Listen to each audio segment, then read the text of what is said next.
Chris Watkin here, joined by Zoe Bywater, the feisty letting agent from Bedford. Zoe, women in the estate agency, talk to me.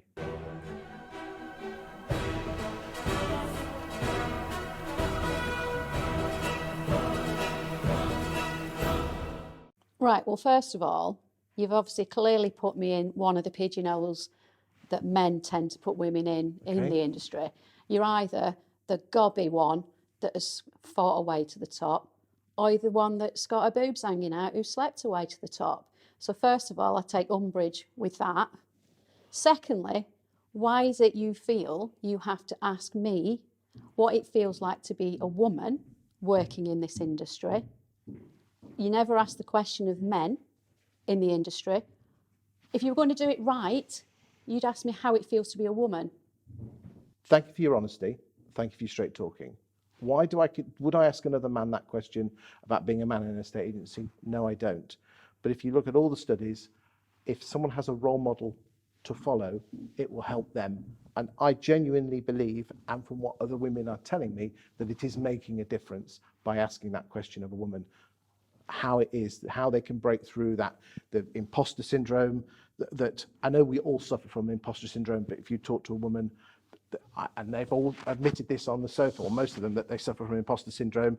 They have got the balancing act of being the mother versus the homekeeper versus running a career, and the guilt that men simply don't have, because men are so shallow, it's unbelievable.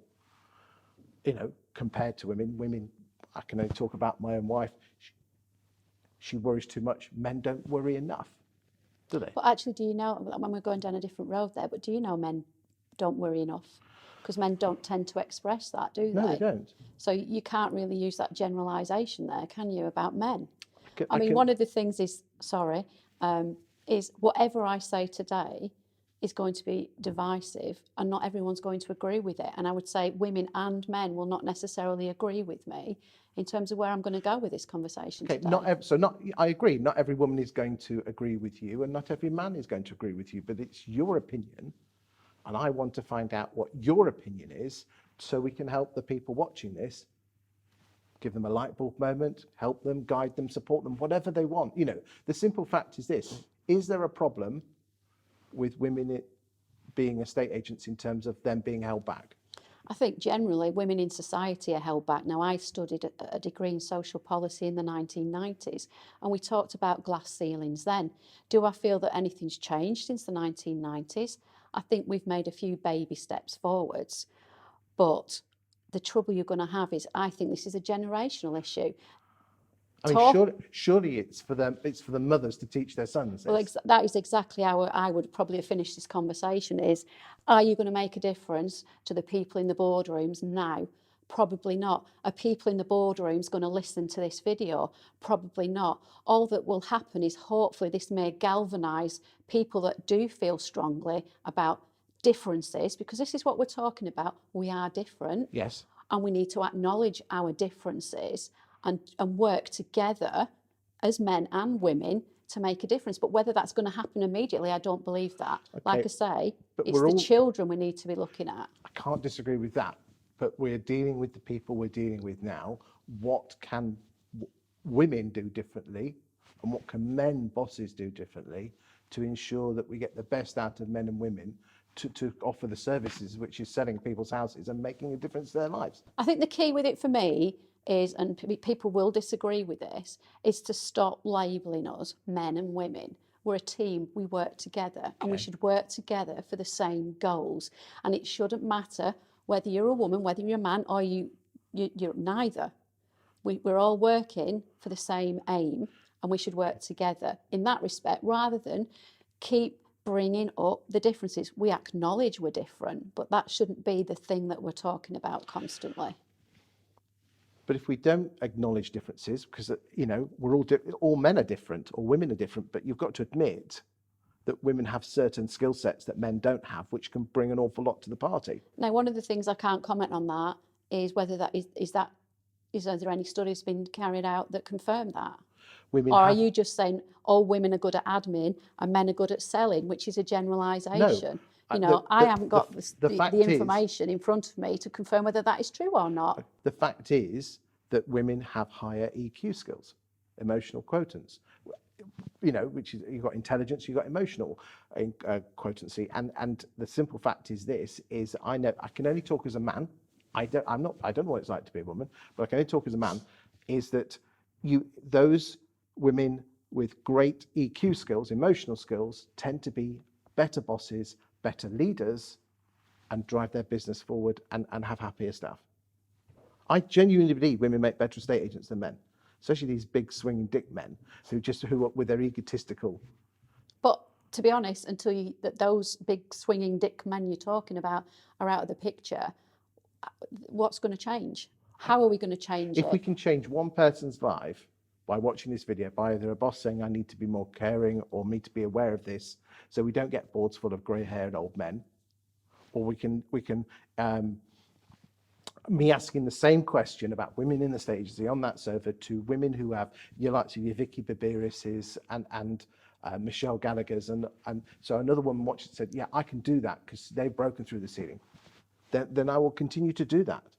And I will wind some people up, because I don't ask that of men, but I will continue to ask that question if it helps one person. Are we not going back to the values of a company again? Yes. And us fighting as a collective for those values? Yeah, I mean, I don't know what it's like to be a woman. And, let's be honest, we see some women who try to be more men than a man, don't we? And feisty and everything, and then there's a lot. But who's drawing that conclusion? Well, you said it at the start. They're either feisty as hell, or they get their boobs out. But that's sort of the way that the world's seeing women, isn't it? I don't feel like that. I just feel that I've been really lucky that I am from a family of very strong women who have always taught me to understand the world that you live in and draw your own conclusions from that. And I'm very, very lucky that I had that. But that doesn't mean I'm this feisty sort that's just fighting away to the top. This is how I've always been. But then how that's perceived by men is that I've had to do that because I'm this. If I didn't, I'd be a shrinking violet, But that surely people have got to get to know you to actually realise that you do care. Well, this is the thing, and this is, we're going down a different path here, but people see me and you either love me or you loathe me because they just see what they see on camera, and I'm a very different therefore, person. People shouldn't make a judgment on a 2-minute video, should they? This is the whole thing about, where we started with this. Yes. Is people are making value judgments because you're a woman, you can't do this, because we've got to get away from that. Okay, so question, what should I be doing differently? I mean, you've got to keep doing what you're doing, but it's about raising awareness and maybe framing the question a little bit differently. How should I frame the question differently? Of, how can we make estate agency a more diverse community? Okay. So you're not singling out what is it like to be a woman. Now, we all know, I know what it's like to be a woman, but is that the right question to be asking me? I don't know. It's how do we make this a more inclusive industry? And that's how I'd be asking the question of everyone. And like I say from the beginning, we should all be working together to do this, to make a change. But like I said, it's not going to happen overnight. And what can bosses do differently? And let's be honest, the vast majority of them are male. Well, again, it's whether that boss is willing to embrace change and difference. If you've got someone stuck in their ways who's not willing to change, you're never going to make a difference, are you? And what? And again, I'm not asking men this, but what could the women do differently in their approach to their job? In what respect? In what context? To ensure that there's more diversification and that they get the jobs. Well, if they're not the boss, how are they going? All they can do is raise awareness, but what they can't make the change. It's the further up the hierarchy that do that, or the HR department that do that. But surely, if they want to go up the greasy pole, why does it have to be a greasy pole? Because that is just a term of phrase of the job ladder, isn't it? But while we're still using these terms, greasy pole, willy waving, all these other things, we're never going to get any further forwards, are we? No, we're not. Thank you for your time and thank you for your insight. No worries.